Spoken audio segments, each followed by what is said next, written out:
All right. Welcome, welcome. Hello, everyone. Thank you so much for joining us today for what I know is going to be a really thoughtful and energizing conversation on how AI is transforming college recruitment and admission. My name is Emily Pacheco, and I serve as one of the Associate Directors of Undergraduate Admission at Case Western Reserve University. I'm also one of the co-founders of the AI in College Admission community, known as AICA.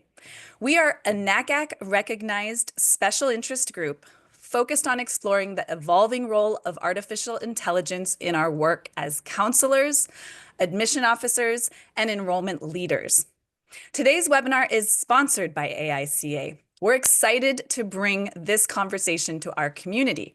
If you're new here, welcome. We're a growing network of professionals committed to learning, sharing, and navigating this rapidly changing landscape together. I'm very excited to be here today with two incredible leaders, Ben Waxman from Intead and Ashley Kern from both MeetYourClass and Sightline. Together, they bring very deep experience helping students rethink, or helping institutions rethink how they attract students and how they engage with those students.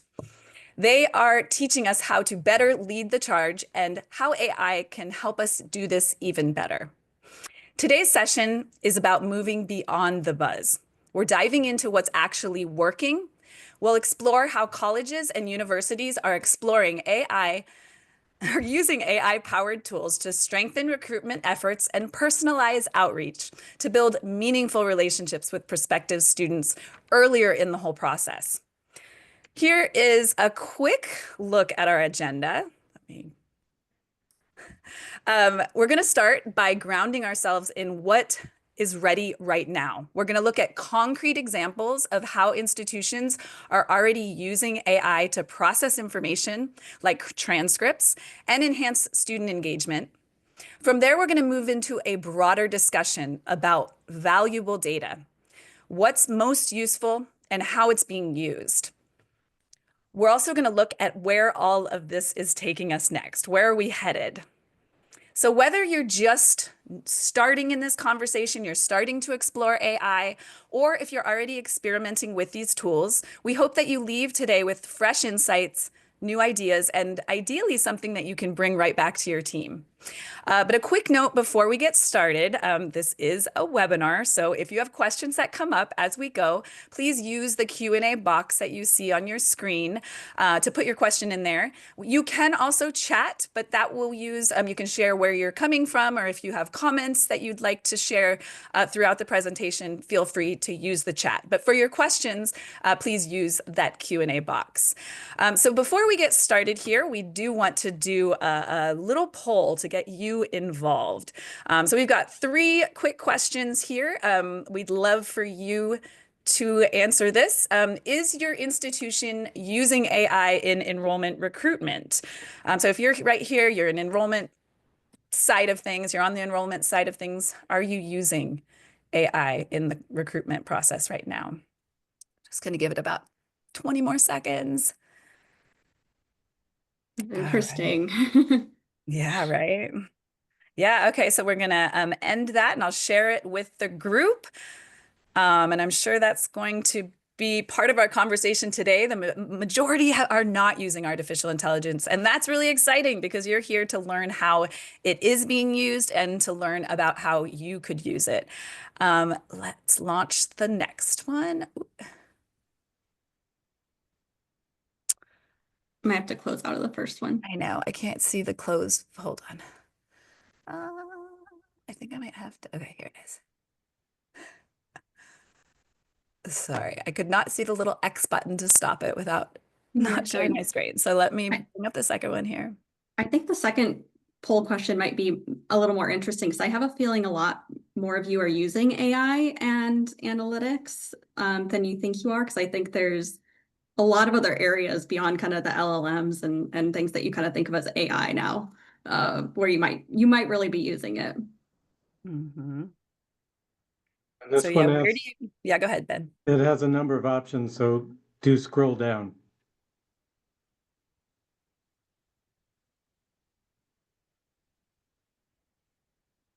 All right, I'll take 10 more seconds. All right, and I'll share this with everybody. And the third one. Yeah, quite a few don't know. So your institution might be using it. Maybe you specifically aren't using it. Interesting. Jasmine, I might need your help here. I can't get the third one up. There you go. There it is. Thank you. The third one. Where do you think your institution is falling down with AI in enrollment recruitment? Where are you not using it? This might be the inverse of the first response. All right, we'll give it 10 Much more higher seconds numbers here. for all of them. All right, and before I close that, I'll be handing this over to Ben and Ashley here. I'll bring the presentation back up and they'll be sharing a number of slides for you. And again, please make sure just dump questions as they come up. We're going to try to answer as many as we can. We'll do the best we can. And I will share.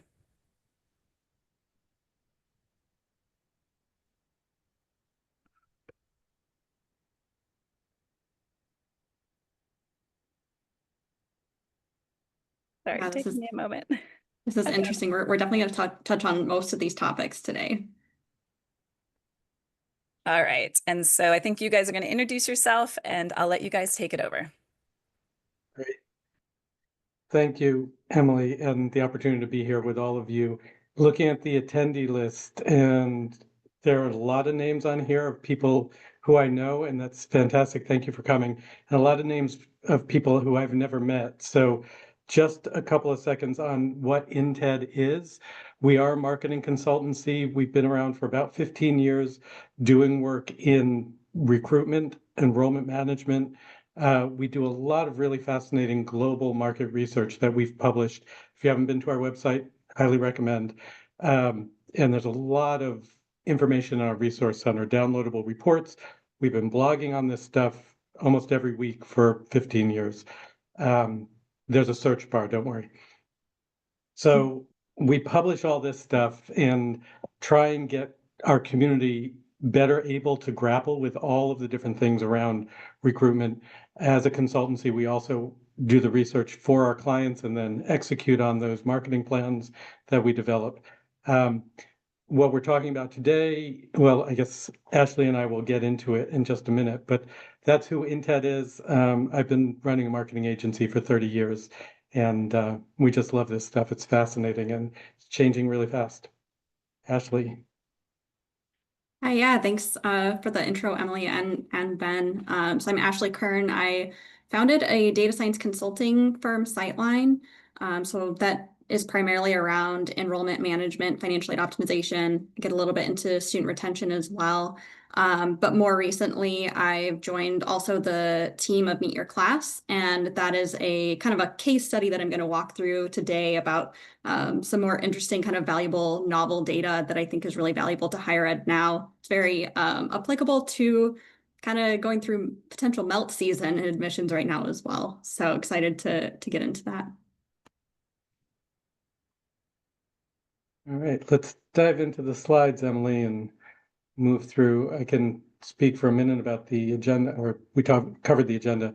So this whole AI for enrollment and retention, think about it in 4 quadrants. We published a report in 2019, 2020, I think, about predictive modeling, which was all the rage and everybody was talking about it. And they were saying, our technology has predictive modeling built in. AI is the next buzzword around the same concept. So when we did this report a number of years ago, we were segmenting things in the same way, that there are different areas where there's a lot of data, a lot of processing, and it only makes sense that you can use computers to process faster.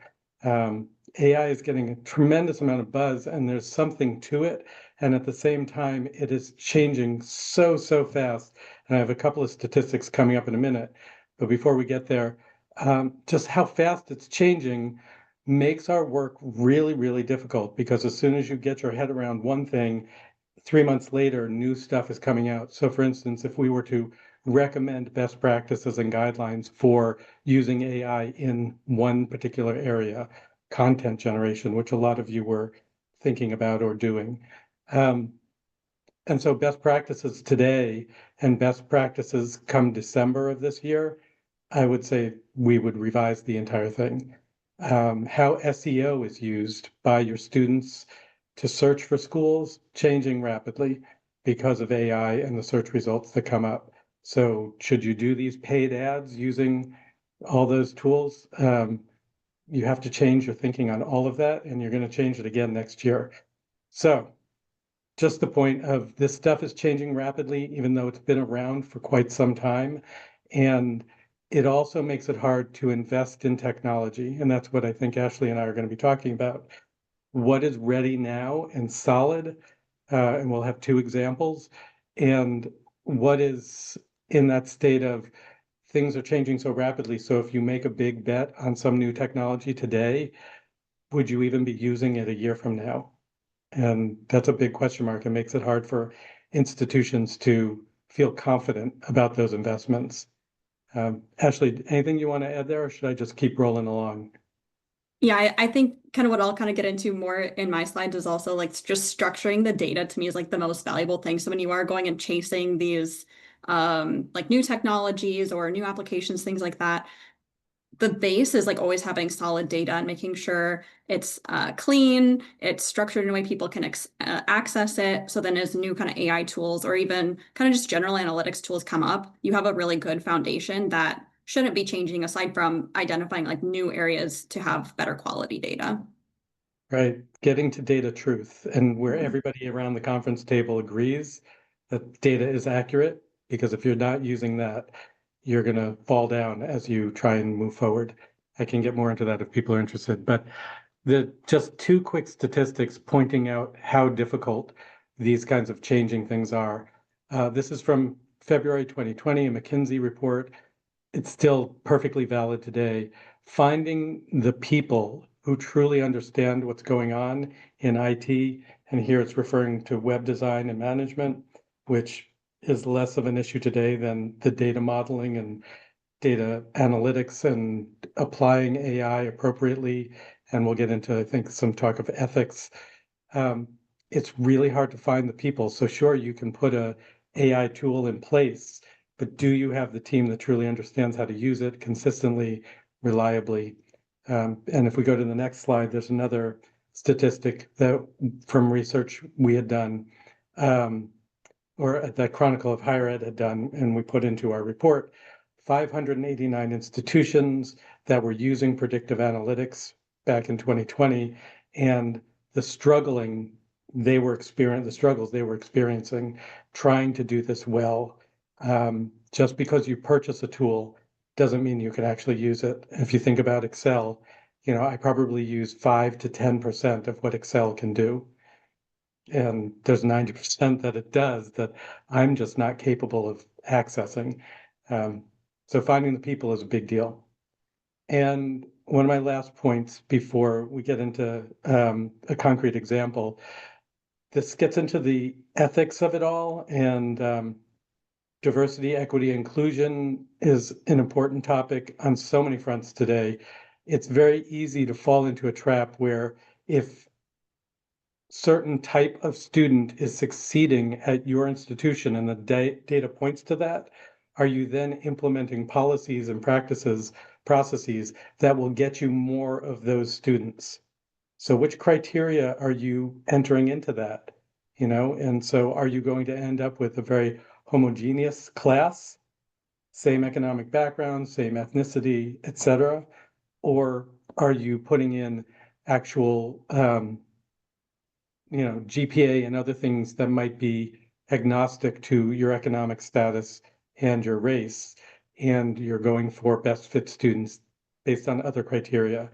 And I've seen institutions fall into this trap where they are following the wrong criteria and they're ending up with a very, very homogeneous class. And that's, I think, not what you're looking for.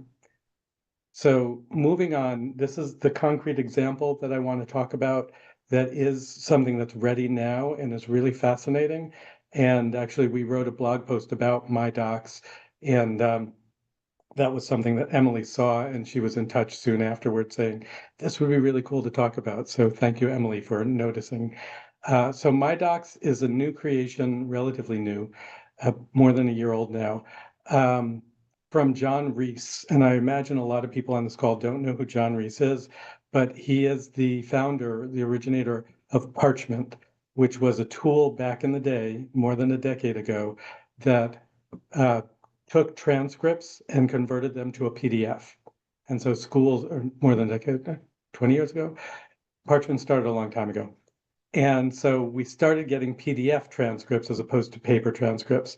That was a fascinating and wonderful thing.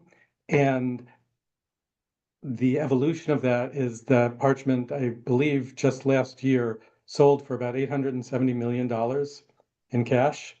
There's a real advancement for the industry.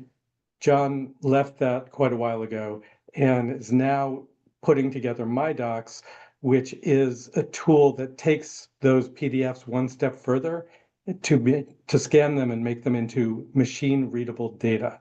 So you can get all of your transcripts to be consistently formatted within your AI system, and you can scan for who took, pre-calc, who took calc, what did they get in that program, in that series of classes, who was in extracurriculars, or we don't care about extracurriculars, let's pull them out of all the transcripts and just look at science classes.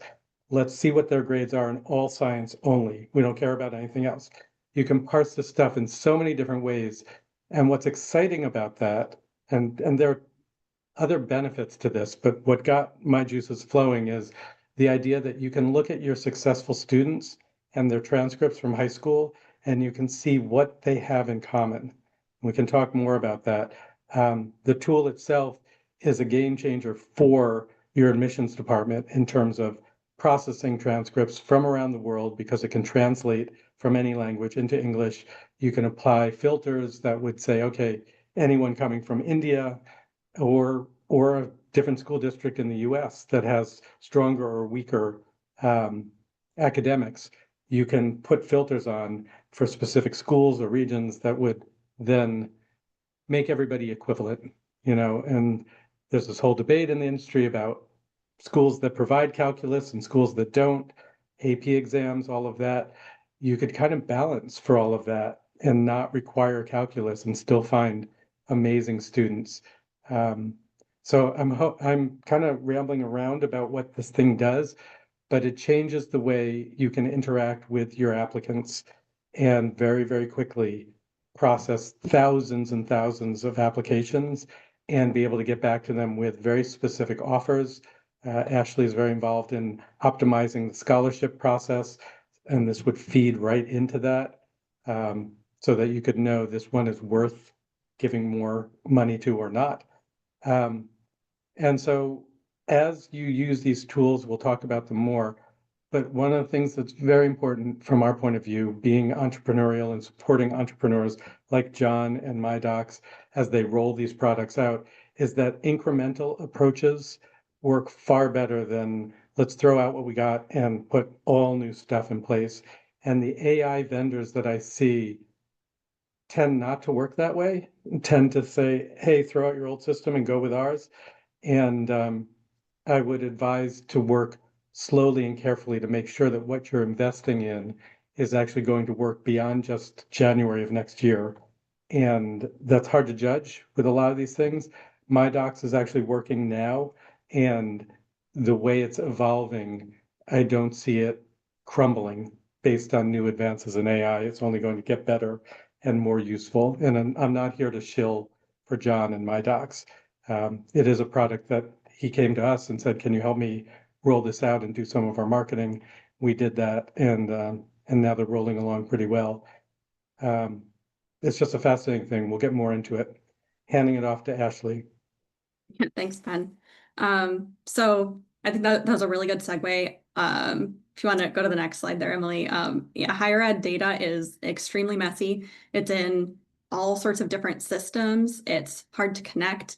You're getting it from a lot of different providers.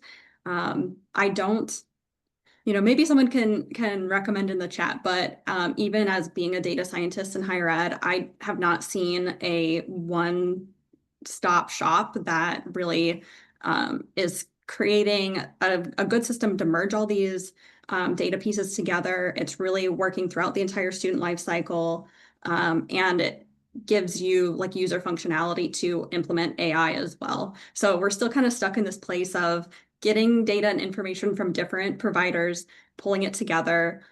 So like whether you work with a partner or you're tackling this in-house, bringing these sources together, I think is really key for predictive modeling and for AI-powered recruitment. So that's where I live, kind of dealing with all the messiness. I help schools pull together the data, develop the custom predictive models, primarily for enrollment and financial aid optimization, and then develop strategies around that. So right now it's still messy. You still got to work with people like me or have really, fantastic talent in-house. But one like emerging data stream that I think is, yeah, Emily, don't worry, I'll let you know when I'm ready to go. But emerging data stream that I really want to talk about today is about the student engagement on social media specifically. Because I think traditionally it's been really tough to prove out your ROI from social media data, or just social media in general and everything that you're investing there. But I think as that's going to be changing as we're finding ways to link social engagement from students to actual enrollment outcomes rather than just kind of measuring click-through rates and kind of high-level information. So yeah, you can go to the next slide there, Emily. But the figure on the next slide here shows exactly why I'm so interested in using social media engagement data in recruitment. We surveyed over 2,200 incoming students this year. They were coming in for fall 24. And it's very clear from this, this first survey question, social media is their go-to place for researching colleges. This is where students already are. So I don't know how many of you have kids, but Gen Z, Gen Alpha, they live on their phones. They're picking up their phones 100+ times a day. We do that too,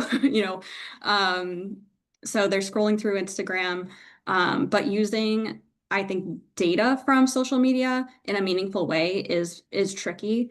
And I think the challenge especially is like matching the social activity to student records, and then how do you develop an outreach strategy around that? And I think that's where AI can really help close that gap. So we can go to the next slide. Meet Your Class is an example of a new platform that really helps you get that valuable data from social media. So I just want to walk you through a little example of the student experience, just so you understand the process of how students are using this and where we get the value from. So a lot of schools are setting up these Instagram class of 2029, or now they're the class of 2030 pages already. Sometimes other prospective students will set these up. Sometimes random people on the internet will set these up and manage them. But students are either organically finding these pages, or they are, partly because the Instagram algorithm is so great and we can't, as higher ed, we can't replicate this with our marketing realistically. So we need to be on platforms like this. But also students are specifically searching for these group pages on Instagram because they want to specifically meet with other prospective students before they enroll. If you want to click in step 2, for the people that are managing these groups, it's super time intensive. So Meet Your Class essentially created a software process, an automated process to manage the posting to these groups. So if there's anyone in this webinar that you're in admissions or social media or communications and you're running one of these pages, you know how much work and time goes into just posting students into these groups. It's almost like a full-time job for you. So step 3, if you want to click, Emily. Essentially what students do is they just submit proof of application to join the community. So they prove that they've applied or they've been admitted to the school. Meet Your Class can then just verify that the student's affiliated with the school and adds like a level of security. And so then the students, when they go through that process, are posted to that Instagram page associated with the school. And then they're also posted on the Meet Your Class website. So they are featured there and they can share more about themselves and look for friends and connect with, hopefully finding a roommate. And then when the students sign up, they also tell us if they are already like committed to enrolling at the school, if they're considering, if they're undecided, if they're exploring other schools. So we're getting some valuable information. If you want to go to the next slide, just some high level value we're getting. We're getting that first person reported data on enrollment intent. We are matching student social media data up to student records in the institutional CRM. And then we're getting a ton of interest data from the students. And so that process really unlocks a ton of potential for AI, and applying that to really get personalized communications at scale out to students. So if you want to go to the next slide, Emily, I just have an example of what students are sharing, and then I'll slow down a little bit. This is kind of a lot just to share what the Meet Your Class process is. But so like this is an example from what a student posted on Meet Your Class. And so what they're sharing with us is that they are interested in enrolling at Michigan Tech. He shared with the university that he's interested in a career in robotics. So Michigan Tech, they're one of our partners. They already knew that, William is interested in a major in computer engineering, but they didn't know that he was interested in robotics specifically. So now the school, like Michigan Tech, can actually provide more valuable information to that student. So this isn't about like broadly marketing. It's not about promoting like why Michigan Tech is so great. It's actually about fulfilling the needs of that student. And that's where I think, AI and those communications pieces are going to become so important, because it's not about just promoting the school. It's about how do we actually meet the academic and like the career goals for that student. So I'll take a breath and slow down a little bit. Ben, do you have anything to add on kind of that process and what the student is sharing with us? Yeah, I think where MyDocs is processing at the top of the funnel and helping you move students into the application process and everything else, this is really helping you nurture the ones who really stand out and are expressing real interest. And it just boggles my mind as I think about how AI can scan this content and bubble up to you very quickly. These are the students truly engaged. They're seriously going to come here. These are the ones who are waffling. They've already expressed in the content that they're deciding between two. These are the ones who don't seem that engaged. And you can tailor your outreach to all three of those segments, and do it very quickly and efficiently. So I love what this does and how it makes you more effective at recruiting, nurturing, et cetera. Yeah, I think if you want to, next slide, exactly. We just want to share like a little bit more findings from the survey that we put out, because I think it just highlights the need for personalization. So we asked students during this whole search process for college, are they picking their major first, or are they picking their school first? And so the majority of students here are saying that they're actually picking a major and then picking a school. We've done a lot of polls in other kind of webinars and conference presentations, and most higher ed leaders will say, oh no, people pick our school first, and then they want to come and like explore their majors. So I think a lot of schools are like, they're very, they're aware now, they're starting to be aware that they need to be changing and be presenting themselves in a way that's personalized to schools and really sharing communications about what the student's actually applying for. And that's where I think structuring engagement data like this is going to create a scalable way to reach out, and AI is a prerequisite for that 100%. Next slide, Emily. So then we also asked students about whether they picked, or sorry, we asked them about some of the biggest influences in their enrollment decision. Campus vibe is huge. And so it's like, how do we actually communicate that to students if they haven't come on a campus tour, or if it's just based on kind of university leadership developed marketing materials. So I think this is why the kind of the social media communities are becoming so important. But Gen Z and Gen Alpha, they're all about personalization. It's really hard to do that at scale without the right data. Then I just have one more slide about some of the other things that students found were valuable. Tuition, scholarships offered, these are still really important decision factors. It's not all about this social engagement. I know I'm kind of like presenting this one case study on Meet Your Class, but that is certainly not like the end all be all. This is not a one-stop shop. Just as I kind of introduced in my first intro slides, that there is no like one magic wand solution at this point. So I think focusing on financial aid and the offers that we're sending to students is still important, which is where kind of the valuable data that you presented from MyDocs would still be really great in developing the more targeted merit awarding strategies. Then if you can kind of tie in some of that engagement level data, we can identify students that do drop off based on financial factors, and really learn how to serve students better throughout their whole enrollment journey, rather than just kind of these segmented views that I think higher ed is kind of stuck in a little bit right now. So I think we can, open up the discussion to some broader kind of applications of AI and some tools. So I'll hand it back to you, Emily, for some broader discussion.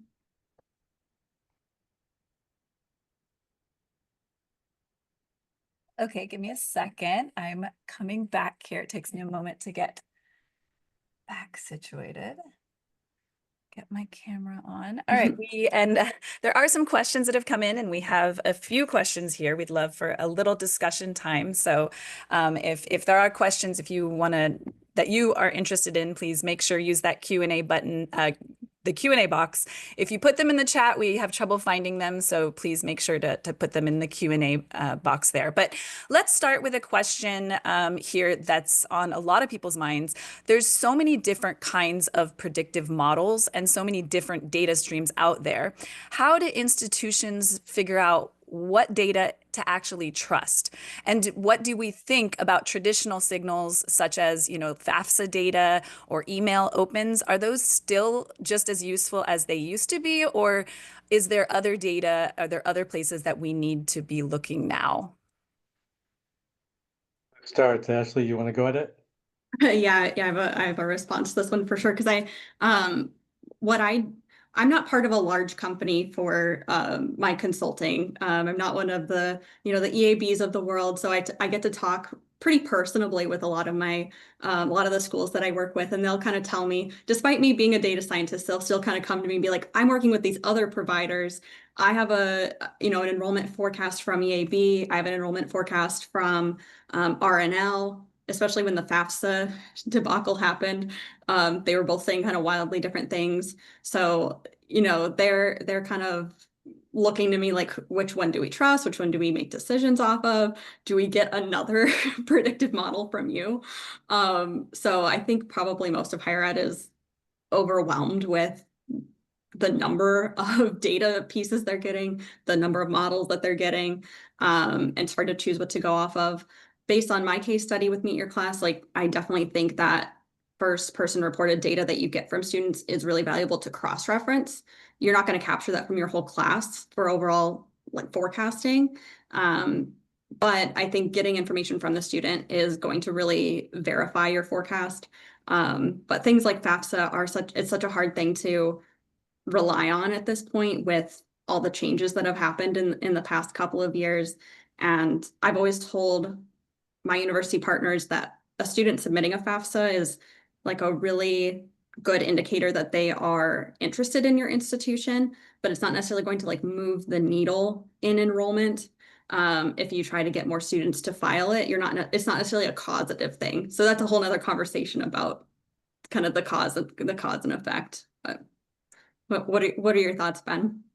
Yeah, so when we talk about data truths, it's an issue with almost every institution. And sometimes I wonder about what they're submitting to iPads, that if they can't actually confirm number of applicants, number of enrolled, because their data is such a mess, and how that plays out internally is that you're at a conference table with some higher ups, the CFO is there, and you're saying, we want to invest X amount in, you name it, purchasing names, a new CRM, anything. And leaders like that are saying, so show me the data. What do we have that makes that investment worthwhile? And you're trotting out numbers. Someone around the table is saying, where did you get that figure? That's not matching what this other department says. And then the debate happens all around the table about, well, you can't trust numbers from there, you can't trust, and everything gets bogged down and nothing moves. You don't make any investments. I've seen this with attribution models for marketing. We do paid marketing, paid ads and everything, and you're trying to say, we got more students through this paid ad, and the attribution is X and Y, and people don't believe it. The whole fake news thing kind of flows into this. If you don't have data truths, and so before you go into all the things Ashley is talking about, it's really important to step back with your team, your leadership, your CFO and other, and say, if I bring you data like this, will you believe it? Do we all agree that this is reliable data from these sources? And it's a whole institutional discussion. And if you don't have that first, so many of the plans, so many of the investments just will not move. So it's like at the 50,000 foot level. And then when you get down into it, do open rates and things like that matter? I think absolutely that is still something that's easily trackable. Email is still valuable for those people who are way further down the funnel and are engaged with you. Email is ridiculous if you're just trying to do cold outreach. And that's where WhatsApp and other tools, other engagement techniques, doing things that suck in marketing language, applicants who can relate to what you're offering. You have to find other ways in email to initiate the conversation. But once you have someone, those poor 17-year-olds do have to default to email at some time to communicate with various people on your team around the application and other things, and they will do it grudgingly. Does that answer the question, or is there more that we should veer into? That was good, but I think it's a good lead to this next question here because we're seeing, we are seeing, the Ashley, you showed that great slide of all the different ways that students are engaging, all those different platforms from Instagram to Facebook. What are practical ways that AI tools, could actually help us, with using large language models, can help us make sense of that data and actually use it to improve outreach? We saw what Meet Your Class can do, but are there other examples or other things we can share with the audience of how can you take all of that? Like you said, it's 100 times plus that each kid is picking up their phone. Those are really important clicks that they're making, but how do we turn that into something useful for our institution? Is there other pointers or information you could share? Yeah, I think a lot of it comes down to the size of your institution and how one-on-one you can be. Because I think there are probably a lot of counselors and marketing folks, communication folks that are looking at individual student information, and they might be using something like ChatGPT to like brainstorm some ideas for, based on the student information, how should I reach out to them? What are some key talking points, things like that. But that's not necessarily like a scalable tool at this point. And I think there's still so much of that human piece that has to come into that. I haven't seen something yet that you can enter kind of a whole list of students and their attributes and come up with something personalized that's ready to go without those human eyes, because we all know what AI can kind of fabricate or get off or be inaccurate. And we want to be really careful about how you're representing the institution as well. So I think this will be one of the more interesting areas, I think, to watch over the next few years. I don't know. I have not personally used this, but I've been looking at demos from Slate and a lot more of the AI type pieces that they're bringing in. I think somebody added a comment to this, to the registration form with the Slate AI dashboard, and they're adding more about, I forget the name of their new tool that's coming out, but it's scaling up this personalized communication with AI, looking at student data and attributes. So I think it's going to be, really powerful, but the baseline is structuring your data sources. And as Ben has talked about, figuring out what is that trustworthy data to base that off of, because I think these tools are going to keep evolving. Yeah, the Slate Summit is coming up shortly here, and I know there's going to be a lot of talk about those AI tools that are embedded in Slate, of what's being rolled out. So if you have somebody going to Slate this year, make sure that they're, keeping their ears open for what's going on in that regard. Anything you wanted to add to that, Ben, before we move on? Um, how we use tools that emerged. So not too long ago, we didn't have communication through Teams, we didn't have Slack, and now widely adopted these daily chats that we have, and the majority of people are using Slack or Teams, right? So there are two winners out of all of those communication tools. Um, so there are all these tools showing up now that have AI, and this is part of the evolving thing, the churn that's in the marketplace, and it makes me very wary of investing in any particular tool that isn't clearly going to be adopted and useful in the long term. We all know how to use the Microsoft Office suite. The Google suite competes with that. They do the same things. We're all comfortable with those tools, and they are clear winners. But there were a lot of other options way back. I'm old enough to remember something called WordPerfect, so dating myself.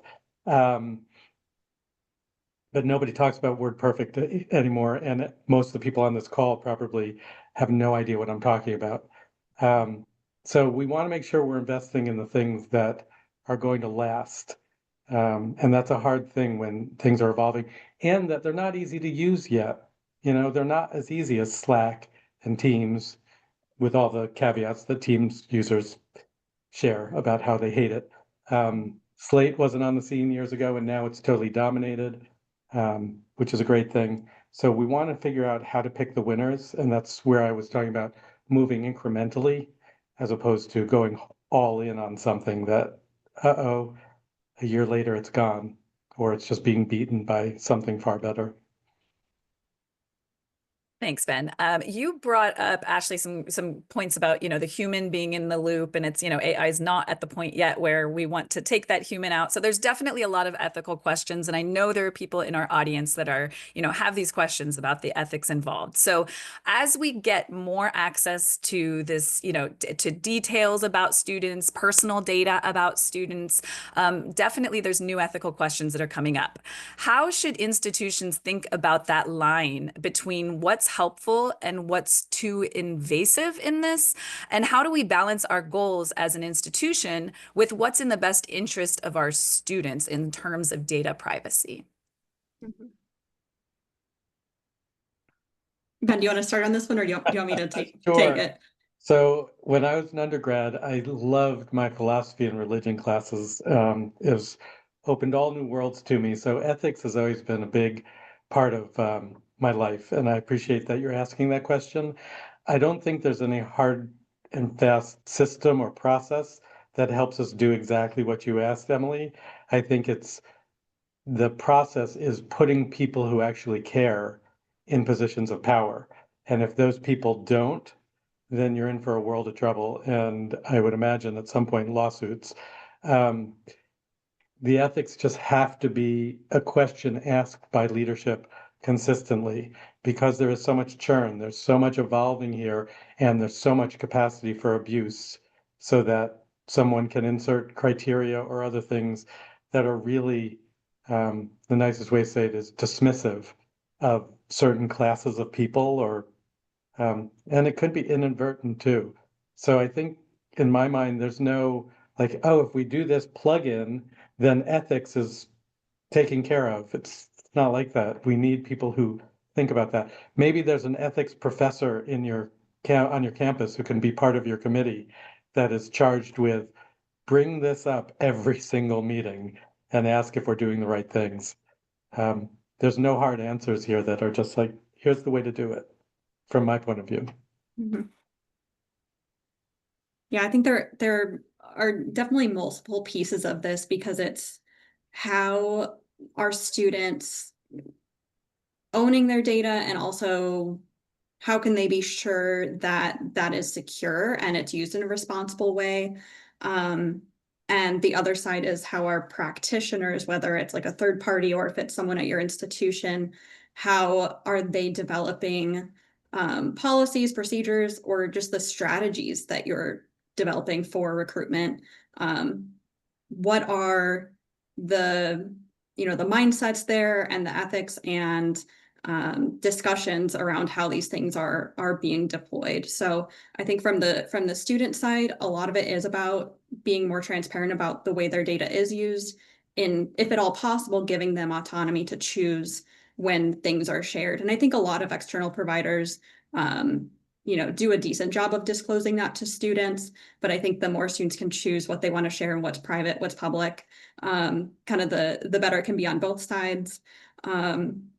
For the university side and developing those policies, financial aid, I think, is one that we could do like a whole different conversation on this. But I think a lot of schools do need to reevaluate the way that they are allocating, particularly need-based aid. I think there's been a bit of a practice of using need-based aid to shape the class and really use it for leveraging versus having the mindset of, we have these funds set and we're using them to really meet the financial needs of students. Data's underneath all of this. Like, we are driving all of our strategies with financial aid based on data for the goal of recruiting students. But you have to always keep in mind that we have a kind of a strategic goal that we're trying to meet to support financially underserved students. And that might be a little bit conflicting with your goal of getting enrollment yield. So there has to be that balance there, and that kind of comes down to the leadership team and also the kinds of data folks that you choose to work with. Yeah, thank you both. One of the things I always say about ethics is, if it's something you're concerned about, then make sure you're a part of the conversation. And I think what none of us want is for just the tech industry to decide in this situation or in any of these, ethical questions we have around AI. We don't want tech to make those decisions. And a lot of those decisions in terms of the way our kids are using social media, there weren't educators in the room. And we've seen how that played out. So if you're here today, we really encourage you to step up. We need more voices in this space. We need more, people like Ben said, somebody in the room that's focused on ethics, who are asking those questions, making sure to raise their hand. And so if you can join us in that, we would love that. An additional question here about equity. And I love this because this is something, our mission is very focused on looking at AI and how that can make this whole admission process possibly more equitable. So, thinking that equity is at the center of a lot of our work, what does a responsible data strategy in enrollment look like? What should we be prioritizing? Maybe what do we need to let go now? And, in order to make sure that we're using the data that we have in a way that supports those equitable outcomes. So do you want to start, Ashley? You go ahead, Ben. So, thinking about how MyDocs works, and it takes a transcript and it doesn't care where it's from, what language it's in. It's just translating the content into machine readable language that the computer can then, take all that in, and you're comparing apples to apples all the way across. And so it is not, I don't know if you've seen the studies where the same essay is handed to a teacher, and the essay, one of them is written, I forget what the name was, but it was some name that is not popular, and versus a name that is popular, and the popular name essay got better grades consistently. And so just the bias that's built into human beings. So if you're throwing all these transcripts, thousands and thousands of transcripts into the system, and you're just getting essentially spreadsheets back of, you have 500 applicants who have these classes and these grades that meet your benchmark, and you don't know their names, you don't know nothing. I mean, it's in there, but you don't look at that. And you're just trying to find your best fit class. It's really an amazing equalizer in so many ways. And it can be used for ill, you can put biases into it. But if you just look at the data about classes taken, and we see that for some strange reason, I'll make something silly up, kids who took ceramics and also took advanced calculus are just doing amazing compared to those kids that just took advanced calculus. It's so interesting. Maybe it has something to do with right brain, left brain, and creativity and all of that. But those kids are doing better than the other ones. Let's find more who took creative arts and excel at math, because those kids seem to be doing really well in our school. And that doesn't have anything, well, it requires that the school have both advanced calculus and arts program. Not every school is going to have that. But you can do these pairings that are just fascinating. And I think real surprises are going to pop up. Am I answering the question you asked, Emily? Yeah, I think you did. Is there anything that you wanted to add there, Ashley?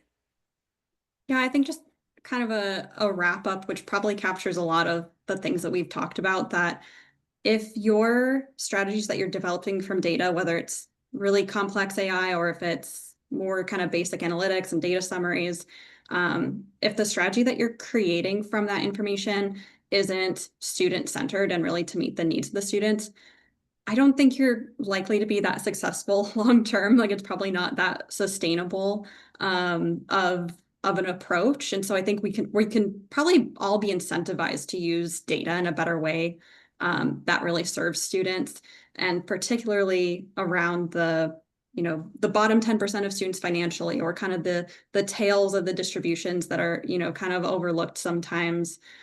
So I think it all comes back to that student-centered approach and meeting their needs. And hopefully that also brings us back to serving students in an ethical way, even with data. If I could just add one more thing, and I know we need to wrap up, but the idea of having this kind of data instantly is also really, really cool. The ability to respond to parent and student inquiries quickly with your assessment of whether they're going to get in, and even at a student fair where you could instantly respond to inquiries, and if they have their transcript there, you can scan that in. And what you can actually do is say to that parent and child, based on the classes you took and the grades you got, we see historically that students like you do really well here. And they graduate in 4 years or 6 years, whatever number, and they go on to these kinds of things. We have all that data, and you fall right into the bell curve like this. If students at that critical point at 17 years old, 18 years old, and they're struggling to figure out where they're going to go and how it's all going to play out, and they see you provide them with data saying, students like you really do well at our school, and we have the data to prove it, there's no other school is going to provide that kind of confidence to their applicants. You can just see the tension in their face just fall away, like, oh my God, I have confidence in my future.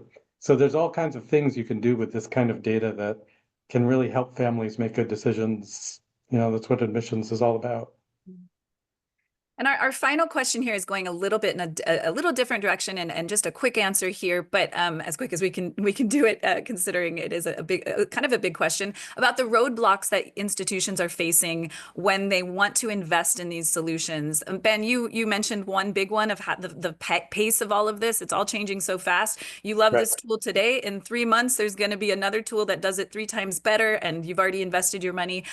You both are helping institutions look at a variety of tools. You showcased a couple tools today, but you're looking at a lot of tools and helping institutions just find solutions to big problems using a variety of tools, including AI tools. What are some roadblocks that you're seeing institutions traditionally are hitting in trying to invest in new technology here? I mean, it's definitely about student data security. So really vetting out your providers, or any like new tool that you're implementing yourself is a huge one. How can you really demonstrate ROI to your leadership team? Because if you are at an institution, and also I don't know if anybody here, as you're at institutions and you are experiencing roadblocks and you want to like share those in the chat.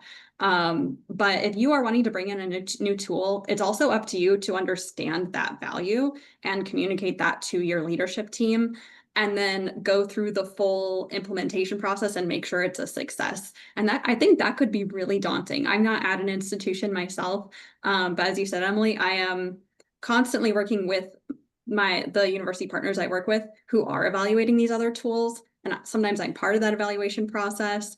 And switching to a new tool is really daunting, and I can't even imagine the position that you all are in with all of us creating new ideas and excited to implement new things. So it's a tough one. I like what you just said, Ashley, and that was one of the things I just jotted down. The dizzying number of offers. I think everyone on this call can relate to this, where the email approaches and everything else. I recently went to the ASU GSV conference out in San Diego, where it's all about ed tech, K-12 plus higher ed, and the dizzying number of entrepreneurs coming forward with what they think is the greatest new flavor of ice cream ever. And you're getting tons of emails and approaches about this stuff, and you simply don't have time to evaluate them. And there's no clear winner yet, like Slack or something like that. So sifting through all the offers and knowing where to go and just feeling overwhelmed and just saying, we have no idea, we'll just keep doing what we're doing. I talked about data truths. Ashley, you brought up the ROI demonstration, which is tough. And one of the big roadblocks is still the paranoia of AI. And Emily, I know you address this almost every day, where people just have a knee-jerk reaction that it's evil, it's this, it's that, it has hallucinations. All of those things are true. It can be used for evil. There's no question. And so do you throw all of that out and negate the positives? And I would say, no, there's a whole lot of positive, and it has to be done ethically and everything else. But that paranoia, there's always going to be someone on the committee that's just trying to shut it all down. And that makes it hard to move through committee. Well, thank you, Decision by Ben. committee. Yeah. Thank you both so much. If this was exciting to you and you want to continue a conversation, I'm sure Ben and Ashley would be willing to continue the conversation. If you both put your email in the chat, you can pull it from there. I added our LinkedIn group. If you're not a part of our LinkedIn, the special interest group AICA, join us there. You can find this recording as well as other recordings on our website, edhub.ai, on our events page. Tomorrow, we actually are having a special interest group, our first kind of get to know the group, get to know our SIG webinar. So you can join the leadership team, and we're going to be breaking out into little groups and talking about some of the challenges we're seeing and some possible solutions. So if you're looking for more of kind of like, let's talk a little bit more generally about AI in college admissions, join us tomorrow for that. And you can find that on our website. We're really excited to bring this event and other events to you. The goal of our group is to bring more people to the table to talk about this really important stuff that's really changing our industry. So we think you're here today because you're open to that conversation. So we want to thank each and every one of you for being willing to listen to this presentation and to be a part of this conversation. And then finally, I have to give a shout out to Jasmine Solomon, who makes all of this possible. She is the behind the scenes magician in these events. And we are so grateful to her and to NYU for sharing their Zoom license with us. We'll hope you'll tune in again. Have a great rest of your day and a great rest of your week. Take care.